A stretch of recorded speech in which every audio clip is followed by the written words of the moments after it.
Hello, this is Nima Golbabai on KUCI 88.9 Irvine. This is my first show from a quarter of break where I forgot to apply for a show.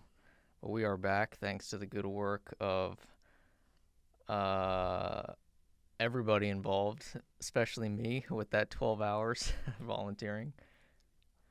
And I got a guest here that's mouthing things to me. I don't know what he's trying to say, so introduce yourself.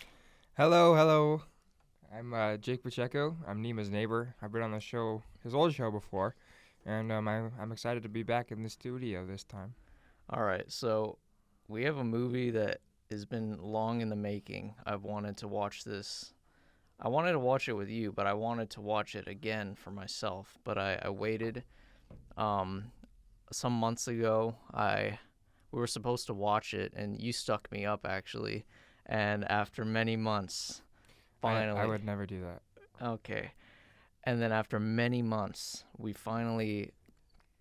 got to watch it, and I thought this is a perfect first episode for my show because let's be honest here, I need a lot of help doing my reviews. um, but yeah, so Jake, what movie is this? So we watched Silence of the Lambs.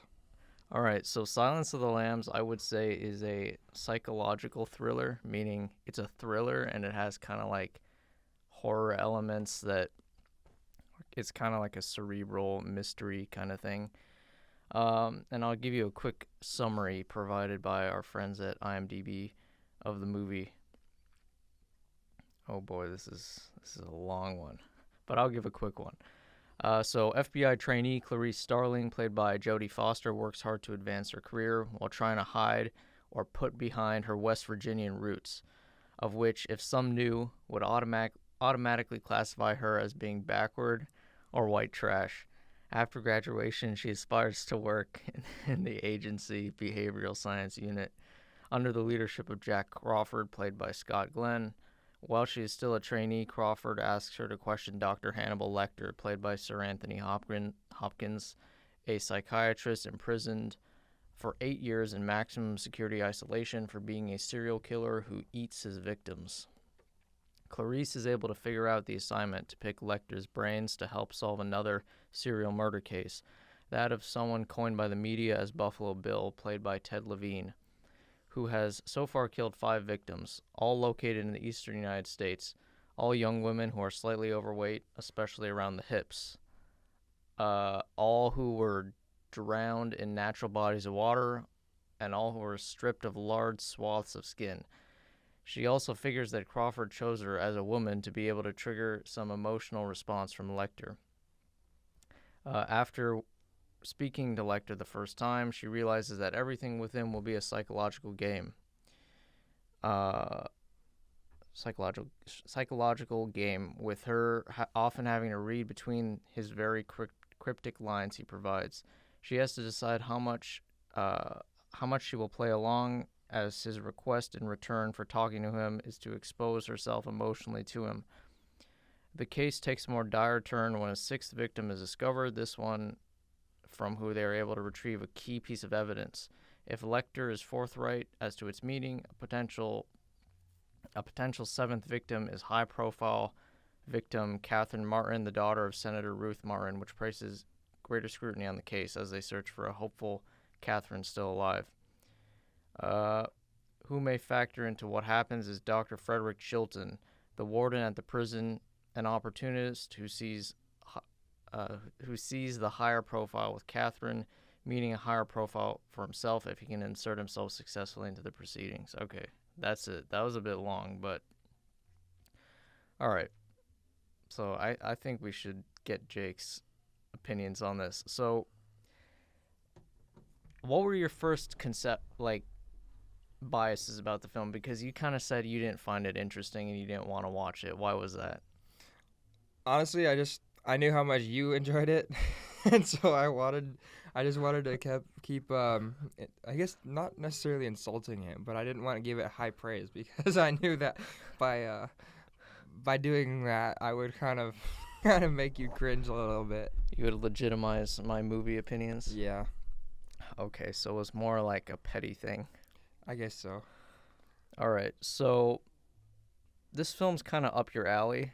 It's like you're into the law and crime, and I thought you would like a movie with a bit of mystery.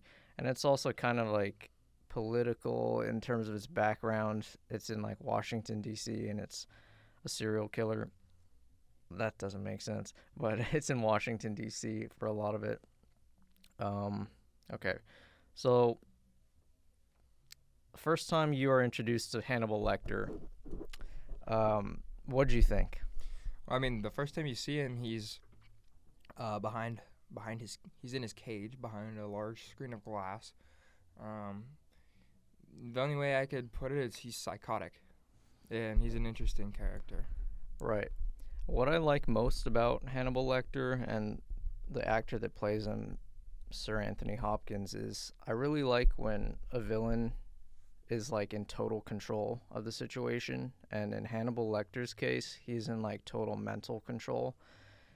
He does lots of things in their first meeting and with other subsequent meetings that I'll go into later, where he's like basically trying to break the person he's talking to mentally. So when he first talks to Clarice, he's basically like he brings up and deduces she's from a poor white family, and he talks about how her father was probably a coal miner and she comes from nothing and all this stuff. So he undermines her, but then she kind of like hits back and says like, use your own powers of deduction on yourself, and then what will you see? Like, you won't like what you see if you do that. And that sort of establishes their relationship where he's kind of always mentally ahead of her, but she can like kind of hold her own, and he respects that, and maybe he admires it a little bit. And of course, he does find her attractive. And there's a whole host of other things that's set up in that first scene. The fact that the doctor in charge of the asylum, or whatever it is, probably an asylum, is like his villain, which is brought back at the very end, where he gets his revenge on Dr. Chilton. We'll get to that later. But and it also establishes his friendship with the character Barney, who's like the African American guy. He's like the prison guard. And yeah, so that's kind of important in a little bit. But then as the film goes on, we kind of like learn more about this character Buffalo Bill, who's the real villain of the movie. What do you think about Buffalo Bill and his appalling crimes? Are you a supporter? Absolutely not. Why not? Well, I mean, so from what he likes to do, his crimes, he basically skins people alive, or sorry, he skins people once they're dead. And he builds a kilt out of them, essentially, and so it's just really interesting. He's a really interesting character. His house is all messy. He's kind of just a disgusting human being, and I really kind of felt. I felt disgusted looking at him and watching him. His hair was all matted and nasty, and he just seemed like he was not in a good place. So I didn't really like him too much. Yeah. All right, let's talk about something. You said you didn't really like him too much, but did you like Hannibal Lecter? I did. Yes. I didn't like his actions or anything he did leading up to the point of him being in prison, but his character was just truly. It was so interesting, really interesting. We call that an anti-hero. It's a hero that has bad moral qualities, and I don't call Hannibal Lecter a villain for the fact that he actually advances the plot and defeats the villain, if you think about it. Yeah, he does. Sorry, I was trying to find an outlet to charge my Mac, but it's not working, so give me 1 second here. Jake, you just talk for like a minute about Hannibal. Yeah. Hannibal Lecter's a pretty cool guy. I've heard references in my life leading up to this movie. I heard references about like he he's a cannibal, Hannibal the cannibal. So he eats faces among other things. He eats the face of his victims. I've heard references in my life in certain scenarios and uh, things like that. So it was cool to put a face to the name and understand the backstory and the history. Yeah, so he's one of those characters. It's kind of like Darth Vader, where it doesn't matter if you've seen it or not. A lot of people just know him. I should say, like, how I was first introduced to this movie. I was probably in middle school, and I was watching a Watch a Mojo video on my floor one day, and they talked about Silence of the Lambs. And from that day on, I always wanted to watch it. And then one day, with my friends in like 11th grade, on Craftsbury Street, I think, was his house. We watched it, and I fell in love with the movie. I think it's such an amazing film. But let's go on with the movie. So in this first meeting, Hannibal gives Clarice a clue about where to start her journey, and basically, he gives her like a kind of like a riddle about where to find it. He says something like the rest of you and look inside yourself, and then she deduces from that there's a storage facility called Yourself in like Baltimore, and she goes there and finds Hester Moffat, which is the name that Hannibal gives her. And when she's there. A really good scene. She finds a car in the storage facility, and there's a head in a jar, and as well as like women's clothing and stuff. And what do you think about that scene? I mean, I guess like every scene, it was interesting. I thought it was pretty cool. It was the first advancement into the story, into finding Bill. So I enjoyed the scene. I didn't really kind of understand it at first, but as the movie developed, it started to make a lot more sense. All right, I have another question. So I agree with you that when you first watch it, you're like, what's going on? And honestly, you pick up on a lot more if you watch the movie again. But do you prefer to have movies like that where you kind of don't know what's going on until like the film progresses, or do you prefer to like understand everything right away? No, I don't like to in movies. I don't like to understand everything right away. I feel like part of the fun is being able to decipher what's going on, and I think that when a movie becomes predictable, it kind of ruins the movie. So having the unpredictability factor lets you develop an opinion about it before something happens. So I really enjoyed that part of it. Very true. I should say we're joined by a third guest in here, which is Jake's little brother. He's playing poker on his phone. He's a massive addict. I may have had something to do with that. Okay, so IMDb says she finds the severed head of Benjamin Raspail, which is the real name of a former patient of Hannibal's.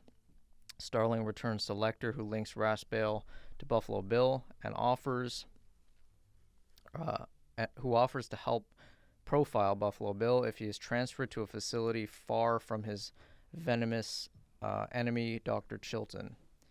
And then basically the film switches perspective, and we get the first person view of Buffalo Bill. So it says hours and miles away, Buffalo Bill abducts Catherine Martin, the daughter of United States Senator Ruth Martin. Starling is pulled from Quantico and accompanies Crawford to West Virginia, where the body of Bill's most recently discovered victim resides. In the plane taking them to the town, Crawford asks Starling what she sees in Buffalo Bill. She says that Bill is a male, definitely white, because they hunt in their own ethnic group, and he's getting better at his work, and he's developed a taste for it. At the coroner's office, Starling performs the autopsy and extracts basically a larva, I think, of a butterfly from the mouth. And then they also find that the back of the victim has had like 2 big diamond-shaped cuts. So this is kind of like they set up the I don't want to say like the uniqueness of Bill, but they set up his sort of like, I guess, perversion he has. Um, I don't know. I don't have like a really question about the butterfly thing, but butterflies mean a lot to you, don't they? Oh, what a setup. Yeah, there's a little history to some butterflies. I don't want to get into it, but You brought it up. one of the reasons I wanted to show him this movie is it has a lot to do with butterflies, and the butterfly symbolizes change. You see, the movie makes clear. So, Bill, is, I believe the correct term is he's an autogynephile. I think it basically is like you derive enjoyment from dressing like women, and basically, yeah. So this is the first part where we see into that. They don't know why he's like cutting parts of their skin in like these methodical patterns, but the butterfly is the first part, not only to determine that whoever is doing this is growing his butterflies, because the butterfly is from like Asia, I think. So that's a big hint, and it comes in later. Do you have anything to say about butterflies? Honestly.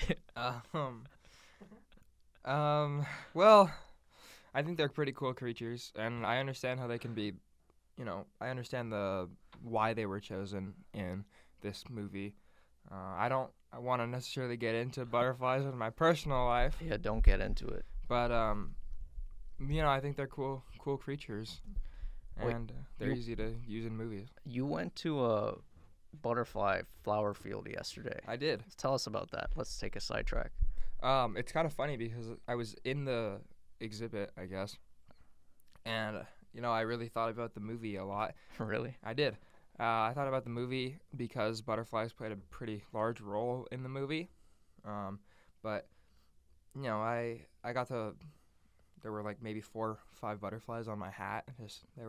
They came all over me, and they were sitting. They were just kind of hanging out on me. I'm one of the few people that really dislikes butterflies. I don't know why. Ever since I was a kid, They're hate harmless. it. I just don't like. I don't like things that fly because They're unpredictable. exactly.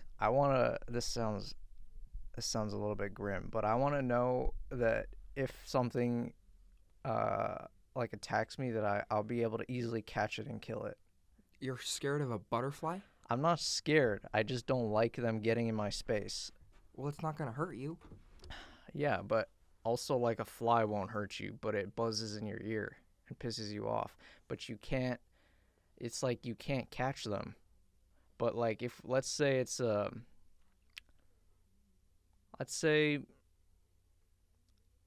no, there's no good examples. Everything's fast in nature. I don't want to use it. Sloth. Oh yeah, let's say it's a sloth. If a sloth comes up to you and does something bad, you can just kick it. Dude. But if a butterfly does, you can't catch it. And also, have you looked at like a butterfly up close? A butterfly's never gonna do anything bad to you, nor is a sloth. But you haven't seen the sloths and butterflies that I've seen. Oh, is that right? Yeah, I've seen things you people wouldn't believe. He's gonna kick a sloth. That's mean. Call him PETA. That's true. Okay, I apologize. They're canceling my show for this. Okay, let's move on past butterflies and sloths.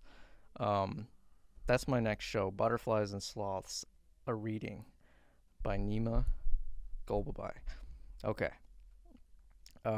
So news of this Senator child's abduction sweeps the country, and basically this prompts the head of the FBI, Jack Crawford, to offer Hannibal a fake deal promising a prison transfer if he provides information that helps profile Buffalo Bill and rescue Catherine Martin.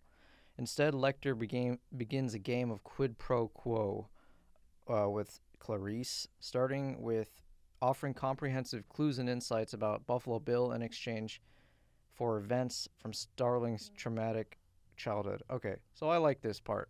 I like that Hannibal is like, he's transactional in that he will only help her if she helps him, but also what she's helping him with is like completely immaterial to anything that he really should want. Like, he's just asking her about her personal life, which in my opinion helps build their relationship, because he's not only kind of like the wiser man that's like helping her along like this journey trying to find Buffalo Bill, but also he demonstrates an interest for her personally, and he's like a psychiatrist in real life. So it's kind of cool that you can see him doing his work and that he's good at it.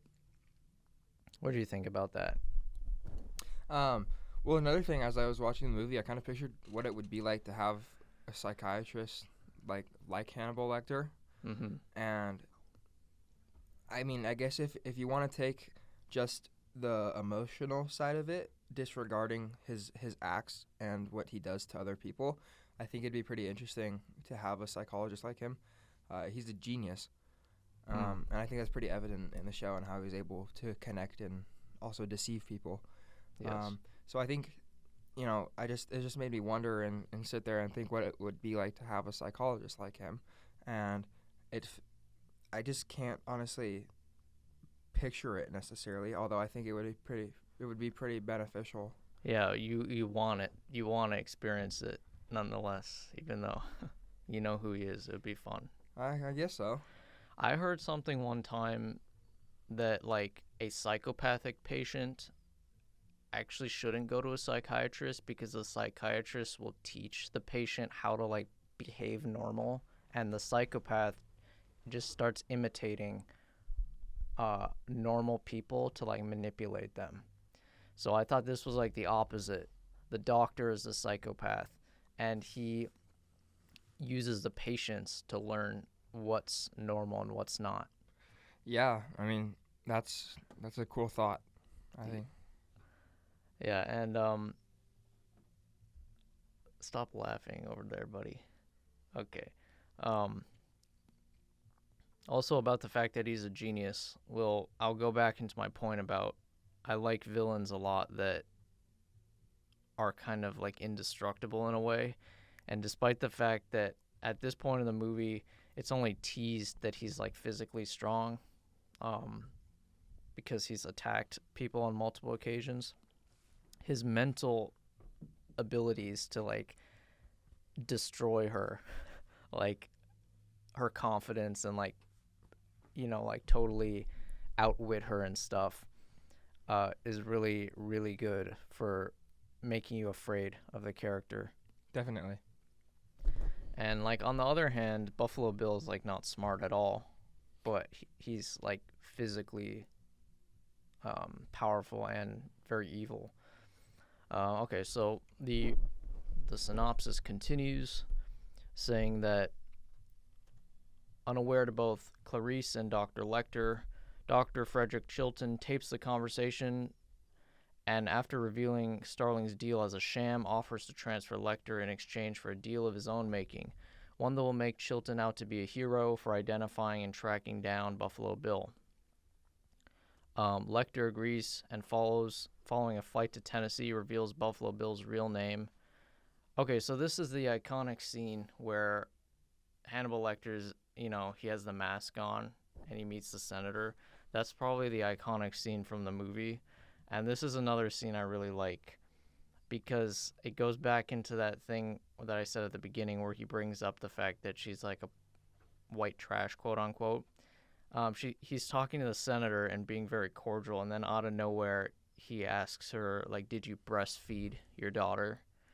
And then he says like, "When you cut off a man's leg, he still feels it tingling." And he says, "When your daughter is dead, will it tickle you? Where?" And I like that scene a lot because not only is it really well written, but it's like the most psychotic thing to say to someone. And it shows like he just gets in everybody's head immediately and knows how to, like make them unravel. Any thoughts on that scene? It was crazy. I I've seen a lot of shows, and like I kind of find it similar in a way to Criminal Minds. I don't know if you ever saw that TV show, but I think Criminal Minds, like 17 seasons, 18 seasons, but they did a really good job of their character development in those uh, episodes. But it made me think of that. Um, I think that scene though was is pretty impactful. It's pretty cool to watch. It's crazy just how you realize just how smart he is with his Mm. manipulation. And Yeah. he's able to manipulate anybody who he sees, people in power, people without power, literally anybody. Yeah, I also like that scene because it's like visually he's not in charge. Not at all. He's in like he's strapped down to this thing. He's got a mask on, but He doesn't even talk at first. yeah, and mentally he totally acts like he's in charge, and he kind of proves it in a way because at the end he's like, "That's all I can remember now, but if more comes to me later, I'll let you know." Basically saying that you have to do what I want if you want to save your daughter. And also, one other thing I want to say about Anthony Hopkins that played um, Hannibal Lecter. I do like everything he does with his actual acting. Like his voice is really superb, but I also like his eyes in the movie. They're so round and creepy, and like he always looks like he's on like some stimulant or something. Mm-hmm. It's just very, I don't know. He did we won an Oscar for it, by the way. Oh, really? Yeah, Yeah, that's pretty cool. I can see why. yeah. It's known as one of the best performances. Okay, so the manhunt begins, and Starling travels to Lecter's special cell in a Tennessee courthouse. This is sort of where the climax of the movie kind of is, um, where she confronts him about the false information he gave the senator. He gives the senator a fake name called Lewis Friend. Basically, it's an anagram. Like you switch the letters around and it spells iron sulfide, which is fool's gold, which is a theme of the movie. Lecter sort of gives people tricks and all this stuff. And Lecter refuses Starling's pleas, and he demands that she finishes her story about her worst childhood memory. And she recounts, like, after her parents died, she goes to live on her, I think it's like her uncle's farm. Yeah, in Montana. Yeah, a good memory. And she wakes up in the middle of the night to hear screaming, and she goes to the barn, and they're slaughtering the lambs, and basically she runs away with a lamb, and basically she's caught and sent to an orphanage, and the lamb is killed anyway, and it's kind of like the event that defined her life, I guess. Like, and Hannibal asks her, like, if you could save this young girl, will you, like, not wake up in the middle of the night hearing the screaming? He says it like, I think that awful screaming of the lambs is how he says it. And basically she's escorted out of the area by Dr. Chilton, who's sort of like this controlling blowhard that like likes attention but doesn't really have any power. And before she leaves, Hannibal says, "Your case file," that he's annotated, and she runs to go get it, and he like there's this great scene where he gives her the case file, and they finally touch after all their conversations. He like touches her finger, and I really like that scene. And so yeah, that's that. So this is the climax of the film. Well, let's first talk about that. Their last meeting where she talks about the screaming of the lambs, and what do you think about that? Um. Well, I thought it was cool how it was the defining moment of her life, as you said, and from living on a farm and escaping, it kind of shows that the main character never really fit in, I guess, to where she was put, which makes sense as to why she was kind Smart. of makes sense as to why she was selected to go and find Buffalo Bill. I think she was always independent, and it kind of foreshadows the ending. When she goes away from the FBI and does it herself. It goes away from her. Yeah. Goes away from her. I guess. like her boss. Exactly. So she goes away from her boss and does it herself, which, you can draw that comparison back to the farm. Yeah, I actually. So this is really good because I actually didn't think about that. Like her going on the farm is like kind of like a parallel to her being sent to Lecter. Like she's out of her element and she has to like figure it out on her own. Right.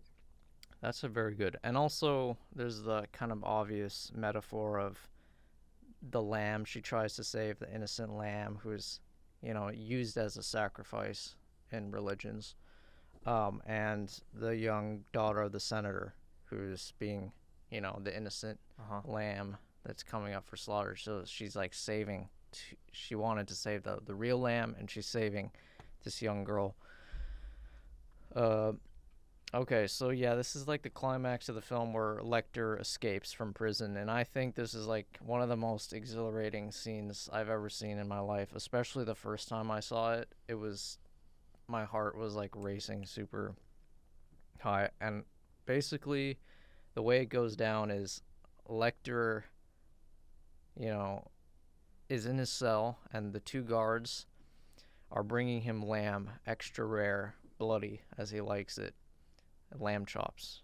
And then it slowly pans over to him, passes a sketch he drew of Clarice holding a lamb, and then they basically say, put your arms by the bars so we can handcuff you and bring in the food. And then at this point, after that happens, he has a key. Yeah, well, it's not a key. You remember the pen scene? Yeah. Yeah, Okay, it's part of the pen. Which, when I was talking about Barney, the black guy at the prison, right, that's who gave him the pen. Ah. So earlier in the film, Lecter sets his eyes on Dr. Chilton's pen that he leaves in the cell, and basically Barney gives it to him, or it's strongly implied, but it is. And basically he unshackles himself and goes to town on these two poor guards and beats the hell out of them and bites one guy's tongue off, and it's a really good scene. And I love the classical music in the background because it shows how he's so dignified and polite but so savage and like an animal. And okay, what do you think about that? I really enjoyed that scene. I kind of thought of it, so just before he started going on his rampage, I thought of it as like he was like a lion in a lion's cage, like he was just ready to pounce and to get out of there. I was watching the movie and I thought of that the whole time. Like, it looked like being at the zoo or something like that and having a lion in solitary confinement just by itself. Right. But after his I thought the whole scene was just really cool. It was unpredictable too because they didn't it wasn't expressly shown what he did. Mm-hmm. You didn't see till after the scene what happened or how he escaped. You could take some guesses, but I don't think, at least from my interpretation, it wasn't entirely clear. Yep. There's a bit of like unpredictability and sort of mystery in it. And then so after he does that, he beats up the two guards. Basically the cops notice the elevator is going up and they sent no one up there, and then they hear gunshots. So they go up back in his cell and they find one of the cops has been flayed, and like Lecter's like put flags around him and made him into like an art piece. And then they find one of the cops on the ground who's like alive, but he's bleeding out. And then there's this beautiful work of direction where they trick the audience into thinking that the cop that's alive, that's being sent to the hospital, is indeed that cop. And then they find Lecter, who's dead, on top of the elevator. Mm-hmm. And then at the very last moment, it cuts to the ambulance where Lecter pulls off the guy's face, and there you go. Yeah. So that's his escape, which I think is like, it's such a genius and great plot twist. When I saw that for the first time, I was like, wow, this is really good. Definitely. Because it's something you would never expect, like wearing someone's face Yeah, it's just it's nasty. Yeah. Um, yeah. And once again, like establishing him as way smarter than everyone else. And he sort of becomes more of a villain at this point rather than an anti-hero. But okay, just talk about what you thought about that scene, or when he escapes properly. I mean, I I wasn't really expecting it. I guess I anticipated something like that to happen, but seeing it actually unfold was really cool. Um, I thought that he was actually the guy on top of the elevator, so Yeah. I didn't know. When the cop shot the guy in the leg, Hmm. um, just to make sure that there was no movement from the deceased cop. It turned out to be the deceased cop, but they Hmm. thought it was Lecter. Um, so they shot him in the back of the leg on top of the elevator. But even just leading up to that whole point, like seeing the adrenaline rush of the police officers was pretty cool. I can't imagine being in a scenario like that. So I guess the scene itself was exhilarating. Yeah. I think like you said, your heart rate kind of went up, and it was just really interesting to watch. Yeah, I love how like you actually do believe he's on the top of the elevator. Right. I love that. I love that they tricked the audience and sort of like pulled it back at the last minute and you're like, "Whoa." So now like the movie kind of starts just focusing in on Clarice and her attempt to find Buffalo Bill. So IMDb says after being notified of Lecter's escape, Starling pores over her case file, analyzing Lecter's annotations before realizing that the first victim, Frederica Bimmel, knew Bill in real life before he killed her. And then it goes back to Lecter's notes and the things he said to her. So basically, he points out that the killer picks a bunch of different areas where he kills his victims to like not let them figure out where he actually lives. And Lecter says, doesn't this seem desperately random, Mm-hmm. like the I don't know what he says, something of a very bad liar. And earlier he said that the first principle is simplicity, and this killer he covets, like he wants stuff really bad. He has a desire, and he says, "What do we first covet? What we see every day." And then that goes back to the fact that the first victim, Frederica, was found third because he had weighed her down.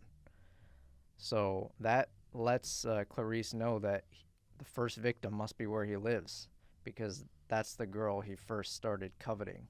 Mm. And also, there's an interesting thing. He weighs her down. Almost like, is that because he knew?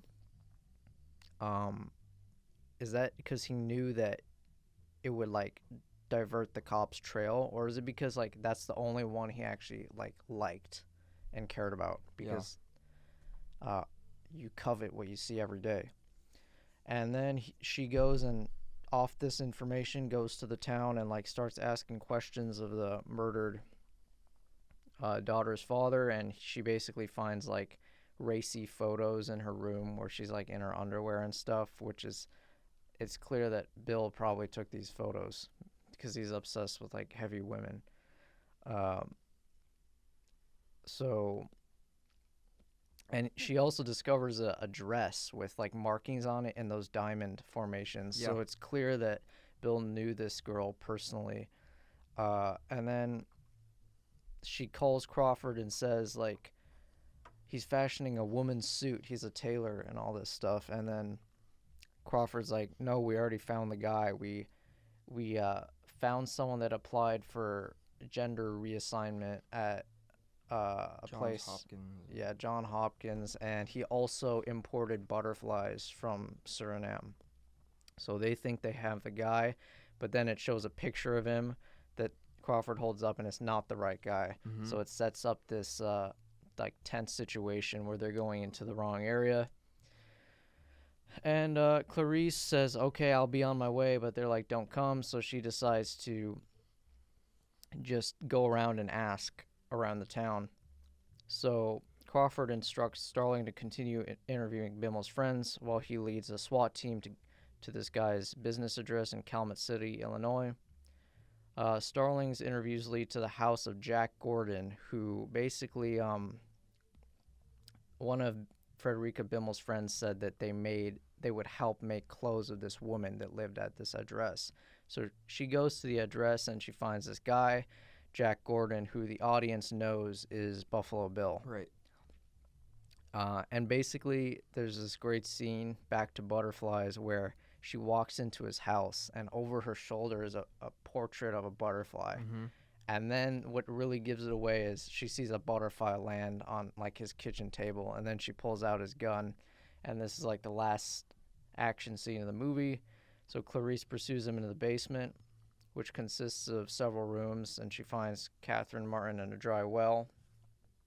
Before we go into that, I'll finish and then I'll go into that. The lights in the basement suddenly go out, leaving her in complete darkness. Buffalo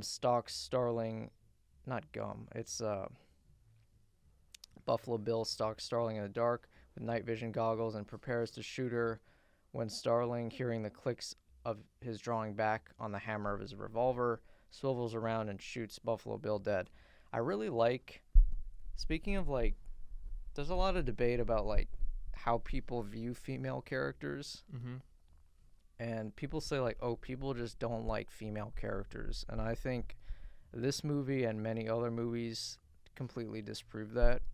She's a really good character because the film makes clear, especially in like this scene, that in terms of her ability to like overpower Bill physically, like it's never gonna happen. Like she's much smaller than him, and she goes into this like den where she's has no support or anything, but sort of she holds her own, and she like just gets by an inch, and it makes clear that she has lots of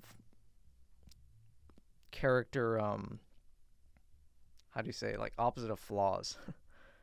She has like lots of strengths, yeah, character strengths, but she also has like the flaws. Like she's not as like big and as trained as the other FBI officers, and she goes into the situation at the end where she's against all the odds and manages to barely win because of his like creepiness, you know. In the dark he's trying to touch her hair and stuff. Yeah, I don't know why he didn't just shoot her. I mean, really. Because he's weird. Yeah. It wanted to touch her hair. Yeah, kind of weird guy, I guess. And also just a really well-directed scene where she shoots him, and it goes through the window where the American flag is. I don't know if you remember. And the room goes from dark to bright, and then all the butterfly, like the portraits and the spinning things on the wall come out, and it's a really nice scene. And I would say she's like one of my favorite female characters. I agree. She's really well written all around, really well acted by Jodie Foster. And like I said, like nobody has a problem with female characters at all. I know you don't like Star Wars, but it's not that I don't like Star Wars. I've just never watched it. Yeah, you've never watched it, but the new Disney character, people say like, oh, you don't like her because she's a female character, but she's just an awful character. Like she's just like really overpowered and has no personality. And you know, women don't like her either. So, but I always like to like say when I review a movie with a female character, like, look how great this character is. You don't even think about it as a female character. It's just a great character. Absolutely. All right, so the girl is rescued, and there's a. Oh no, you talk about it first. I talked a lot. Talk about how the girl rescued. The rescue scene, yeah. Honestly, I don't remember it too well. It's escaping through my brain right now. All right, so it's a good action scene, and it's well directed and quite tense. So at the end, there's a FBI Academy graduation party where she finally gets out of training and gets her badge and everything. And Starling receives a phone call from Dr. Hannibal Lecter, who's in the Bahamas. As Lecter assures Starling he has no plans to pursue her, He excuses himself from the phone call, remarking that, quote, he's having an old friend for dinner, before hanging up and following his rival, Dr. Chilton, through the streets of the village. So that's like that's the punchline of the movie. Yeah. Haha, he's going to eat him. I enjoyed that scene, actually. It's pretty cool. Yeah, very iconic, a great one-liner, and sort of like the perfect way to end the movie. Definitely. You have anything to say about that? I guess I'll just talk about my opinion of the movie in its entirety. Yeah. I really enjoyed the movie. I know Nima always has great movie recommendations. It's just a matter of time before I end up watching all of them. But the movie itself was, there was so much action. There was, you had to use your brain a lot. You had to picture what was going to happen. There was certain aspects of unpredictability that really made it interesting and fun to watch. So the whole movie itself was just really cool. That's, really, that's the least I could say about it, is just how cool it is. And I'd watch it again just to understand, see what I missed, see what I take away from it the second time. But I'd definitely recommend it to other people. I loved it. Thank you very much. I appreciate that strong vote of confidence. Yeah. All right, and I just want to say where I rank this movie, because I got my top 50 list here. I rank this movie, it's my 8th favorite movie of all time. Really? Yeah, I give it a 9.8 out of 10. Basically perfect. And yeah, so I would say about this movie, I think the acting speaks for itself. It's known as like one of the greatest villain performances of all time. I think it is too. Yeah, in particular. I think the only comparable would be The Dark Knight, the Joker, or The Joker Rises. It's often compared to, I would say, like Joker, Hannibal Lecter, and Darth Vader are often like put in like the holy trinity of villains. They always talk about those guys. And the psychological elements of the film, like I said, with Lecter kind of manipulating his enemies and stuff like that, and his friends and everybody, makes for very fun viewing, and the writing is really superb in every way. The direction's very good, the music is very good. Top tier film. I highly recommend it, and I appreciate you for finally watching the film. Thanks for showing me. Nima's got a pretty cool movie set up at his house that I enjoyed watching from. Yeah, a lot of great movies have been watched. He even has a popcorn maker. No, I don't. Yeah, you do. Don't you? You have a machine. What are you talking about? It's called a microwave. No, I swear you have a standing. It's red. You have a red popcorn maker. I think he's hallucinating a bit. Oh my gosh. I don't have a popcorn maker. What are you talking about? I swear you do. Okay, that's besides the point. That's interesting. I've never heard that before. All right. Okay. Well, we'll get that popcorn maker. So yeah, top tier film. I appreciate. My setup is good, despite the fact I don't have a popcorn maker. He likes it very loud, by the way. If you ever watch a movie with Nima, just know you're not gonna hear for the next day or two. No, he likes it very quiet. I can't hear when I watch it at your house. I'm like, what? My parents tell me to turn it down. I got surround sound. Loud. I got the whole thing. I have a tremendous system. Mm-hmm. Nobody has a better system than me. What a guy. But yeah, the next movie I'm going to show you, I don't know what it's going to be, but it's going to be absolutely huge. You gotta. I think we should watch Casino. But you've seen parts of Casino. Yeah. And it's a 3-hour movie. Yeah, we'll split it in 2 days. Casino's definitely a good pick. Or we'll finish Chernobyl. Well, yeah, we're going to do that either way. Chernobyl, I'm probably going to do a review on my show, I really enjoyed that show, and I'm going to recommend it strongly along with this film, but I'll probably do a whole episode on it. Next episode, I'm going to be talking with another person that's on KUCI, Sarah Hudson. We're going to be talking about the concept of girl movies and boy movies, because something hit me when I was watching, or no, when I was talking to her about my favorite movies. She was like, those are all boy movies. And I was like, that's an interesting concept. Yeah, well, don't get canceled while you're at it. Yeah. Well, in a way, this is a girl movie. It has lots of girls in it. That's a bit Oh, grim. gosh. That's a bit grim. Oh, boy. It does. So we're going to be debating what is a girl movie, what's a boy movie, and I hope some fights come out of that because I like to fight. All right. So this has been, well, Jake, sign off. Give us a good sign off. Good sign off.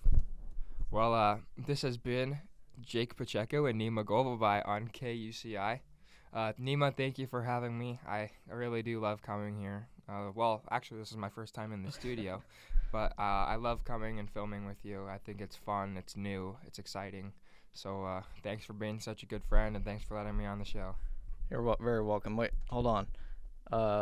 Landon, say something. Hi. No, I'm just kidding.